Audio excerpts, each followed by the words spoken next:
As always. Are the Sixers now in control of this one? They're definitely in control. I mean, there's no question. You're up 2-1 with home court advantage, and you've won 2 in a row. In the playoffs, when you win 2 games in a row, that's huge because the adjustments you made to win game 2, Toronto had a chance to adjust and do something differently, and they didn't, obviously. So now you are firmly in control. That said, I picked Toronto.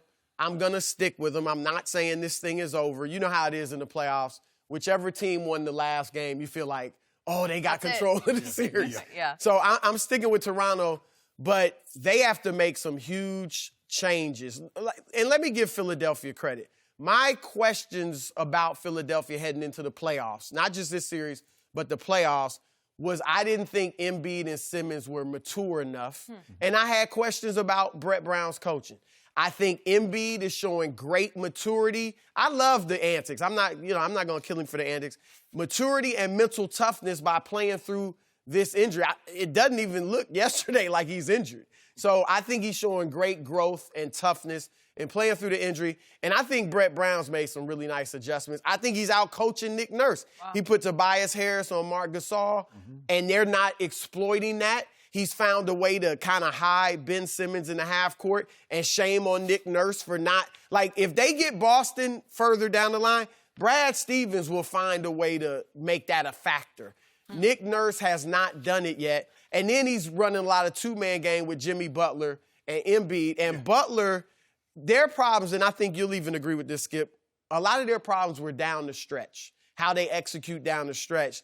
Butler is the closer. And he's a great closer, and so he answers a lot of those problems. Right. Yeah. He answers a lot of those problems. So that said, I do think, again, Toronto still can win this series, but Kawhi needs some help. And Kyle Lowry, we've heard about playoff Rondo and playoff Kyrie. There's a playoff Lowry, and it ain't good. Yeah, exactly. Right? I was going to say. And I love Kyle Lowry as a player, a tough, hard-nosed, guy that's made something out of himself.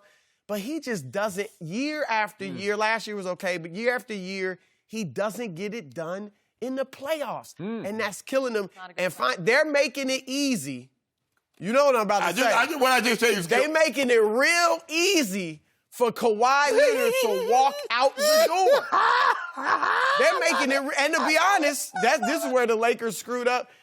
They could be making it easy for Masai Ujiri to walk out the door, even though I know he loves Toronto.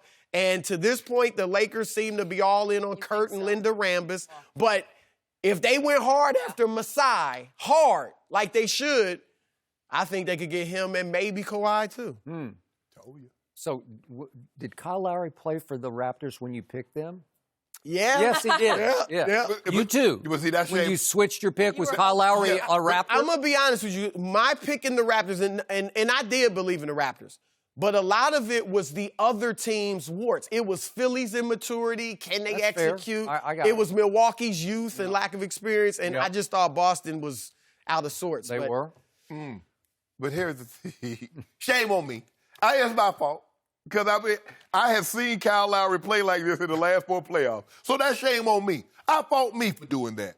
I knew better. So it's over. No. Toronto, but like Dr. Miles Angelou used to say, when you didn't know better, you couldn't do better. But you know better, you do better. And I know better. And I still didn't do better. But it's not over. So stop. Game 4. Case of due. Straight. You're doing it? Yep. What research? Did Steve Owens talk to you? No, because you're Sean McVay? No, because here's the look. We saw game 1, both teams on their home court, blowouts on both ends. Yep. Philly blew them out last night. Toronto blew them out. So now, can Toronto make the kind of adjustments that Philly made in game 2 to steal home court from them? I believe they can. Now, Serge Ibaka has almost become unplayable. Van Vliet has become unplayable. He's been terrible. And he's been a good bench player for them, Well, are you just going to play with 3 guys now? Who's left? But got 2 guys. Can we get something from Marc Gasol? Can we get more than 7 points? Because if that's all he's going to give you, you could have kept Valanciunas. But I believe Kawhi. I trust in Kawhi. So you don't wrote him off. I want to get this on the record. Yep. We have a case of do bet on Game 4 on Sunday, correct? Yep. And there are no points exchanged here because Toronto is actually a 1.5 point favorite in this game. So I don't even need the points. I'm just taking the home team straight up. I bet you so don't I'm actually being charitable to you. I want that for the record. Is that what you I deserve to have a 1.5, says Las Vegas. I don't need it. Doesn't want it. I'm going to take Joel Embiid's team. I don't want it now. What? You seem too confident. I don't like the way if you was waffling a little bit, you talking about you didn't want the points because you always want points. This is becoming too much. Nope. You guys just I'm gotta with make you. these Look, bets. Toronto, I think, is going to win game four. Oh, They have to. You want some of this too? We can do a case of Dew. A case. I don't really drink Dew, but Okay. I Dew drink- for you and Ginger ale. Get ginger ale. So, for the Propel for record, me. also, I've got to put in perspective what really happened last night. Sure. Because we know all about Joel Embiid, and we know about Jimmy Butler, and we know about all that. Number 2 did not happen last night when he needed to happen. This is why I don't trust him. This is why I said good riddance. This is why I don't miss him. This is why I'll never get over the fact that he quit on the San Antonio Spurs. He's got quit in him, and I'm not saying he quit last night, but he came up very small. He's about 6 feet, 7 inches tall. He played about 5'7" in the fourth quarter because I'm going to remind everybody, if you carefully watch what happened, he got on an all-time roll. I've never seen him shoot the ball better than he's been shooting it in this series or in these playoffs. He was cooking in the third quarter because he cooked for 6 out of 6 shots. They went on a 25-14 run, and early in the fourth, they cut it to 7 points.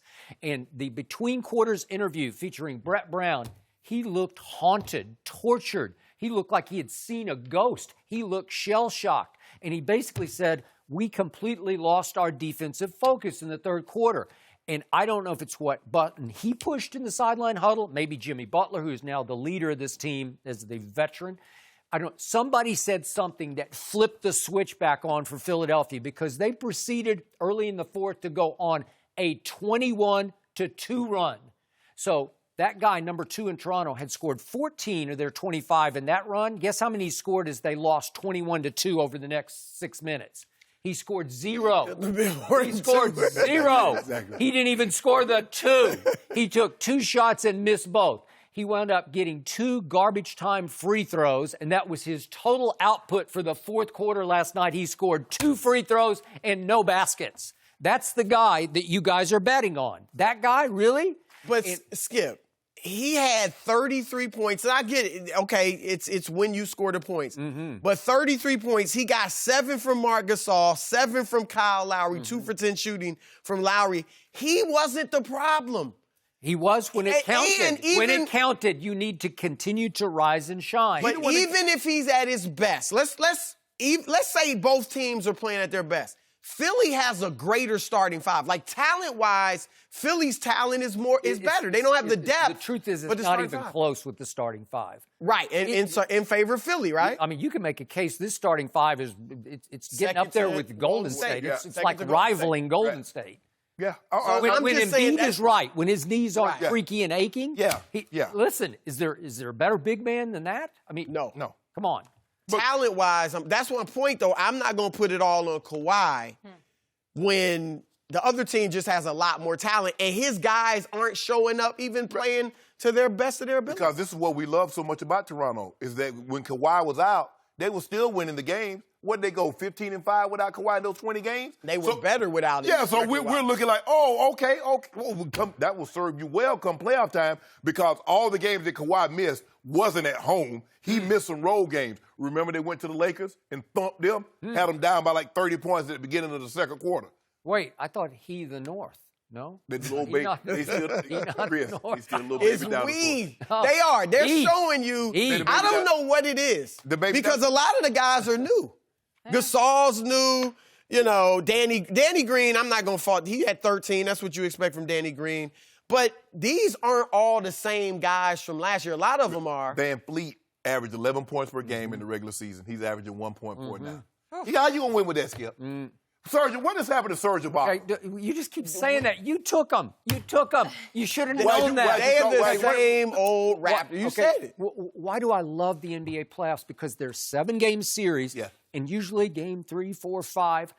It exposes your heart. It exposes your backbone. Sure. Philly is mentally tougher than Toronto as a team, and we saw it on full display in Game 2 at Toronto. 94-89. So number 2's team got held to 89 points He at home. scored 35 of them. Okay, and remember, they got crushed on the boards, 52-36 in Game 2. Last night it was 45-35. So they're just getting physically annihilated on the backboards. That should not be happening. Number 2 had what? 4 rebounds? Skip, you make it He went David Copperfield. I just can't focus on number 2, as you call him. I mean, he's not the problem. You're right. They're not hitting threes, 25%, not rebounding, so you're not finesse and you're not tough. These dudes are just soft. Their team.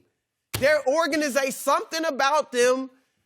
We saw it. We've seen it year after year. It wasn't just LeBron. Now it's freaking Joel Embiid. It's same time next year. Yeah. Right. This is ridiculous. They're the same old Raptors. baby dinosaurs. Yeah. Okay. And that's why, Jeannie, if you're watching, call that guy. Okay, that's fine. Call I'm with him. you. That'd be a great move. Bron, if you're watching, call that guy. We're gonna get I think he's going. I think he's coming to the building. I think we're gonna get on. I think he's going to the building, but it might. I think get it's going to be down the hall a little ways. He wants none of the pressure to live up to being LeBron's sidekick. None of that pressure. Come You on, think he that's would it? wilt in that spotlight. Isn't it more pressure, You though, think? to be the guy? Yeah, for I the think he Clippers? wants to be that guy. I don't know. with It's the different with Clippers. LeBron because then all the focus goes, oh, it's Kevin Love's fault. Yeah. Scapegoat. Don't you think there's pressure if Kawhi Leonard goes to the Clippers by himself, no Kevin Durant, no Kyrie or whatever, he's there by himself. I think he's now under pressure because it's LeBron's over here. You're right next Remember, door. they want 2. Yeah, they want 2. They want him and KD.